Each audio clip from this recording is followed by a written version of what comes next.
I'm Charlie, I live in Mount Waverley and I live with my mum, dad and 2 sisters. What frustrates me most is probably just how cramped it is. Like there's a lot of furniture. I've never had a wardrobe in here. I've just been storing my clothes in the chest of drawers. So I'm getting a lot more into records at the moment. It'd be really nice to sort of display some of those records around the room. When I found out my mum had entered me in the competition, I was a bit nervous when I knew that we were getting a big film crew in here and stuff. Charlie's had pretty much the same setup in his room for 5 or 6 years and he's well and truly outgrown it. Yeah, it is a pretty big year for me. I'm in year 12 this year, so a lot of studying.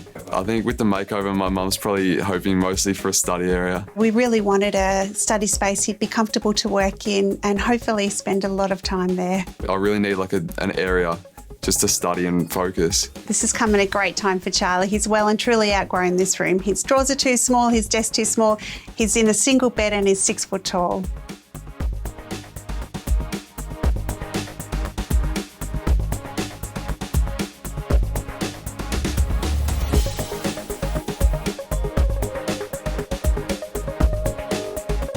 My first reaction was like, wow, compared to before, there's so much open space in here just to hang out. It's amazing. I felt like it really summed up Charlie's personality. There's a spot for everything.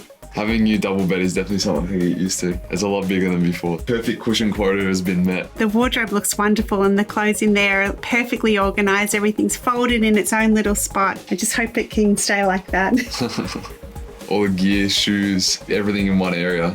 Just to like look up above my desk, all my records, cameras, everything organised. It's really cool. I love the study space. I'm hoping it'll encourage Charlie to spend a lot more time at his desk studying. Looking forward to big things for the rest of the year. No pressure.